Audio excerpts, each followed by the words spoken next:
At noon, we got Washington, who's 5-1, traveling to Michigan, who's 4-2. Michigan favored by 5.5 points on Fox.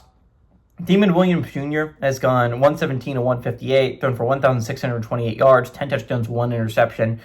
Jonah Coleman on the ground has had 96 carries for 518 yards and 11 touchdowns. And Denzel Boston's had 30 catches for 444 yards and 6 touchdowns.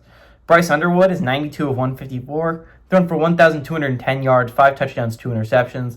Justice Haynes has had 95 carries for 705 yards and 8 touchdowns. And Donovan McCulley's had 22 catches for 348 yards and 2 touchdowns.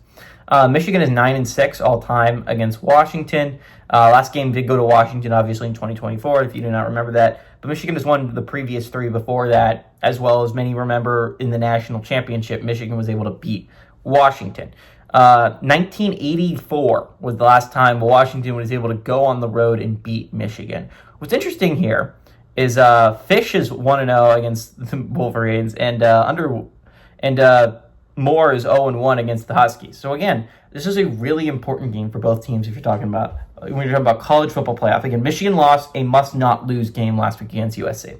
Now they're in a position where if you want to go to the college football playoffs, if you're the Wolverines, you have to win out. And that involves 3 really important games. 3 important games I would have circled on my schedule if you're Michigan. You got a home game against Washington, you got a road game against Maryland, and you have a home game against Ohio State. Obviously, every game is must win, but those are 3 that are circled on the schedule that are going to be very difficult games to win, and they're must win. So again, obviously the Ohio State one is the one that stands out. You're going to have to probably beat the best team in the country at home to give yourself a shot at the college football playoffs, thanks to that loss at Oklahoma and that loss against USC. But this is a must-win game. You're coming off a loss if you're Michigan. You have to beat this Washington team.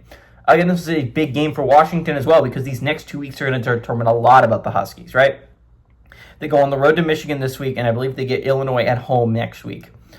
2 massively important games to win if you're Washington, to set yourself up in a spot where you can take that loss to Oregon to end the year and still feel like you're in a decent spot to make the college football playoffs. Again, big games coming up for the Huskies and the Wolverines. Again, this is a must-win kind of for both teams. Obviously, for Michigan, it's more must-win. But for Washington, if you want to have that nice feeling at the end of the year where you could probably lose to Oregon and still be fine, we're going to talk about the college football playoff picture, which is a nice feeling to have because Oregon's one of the best teams in the nation.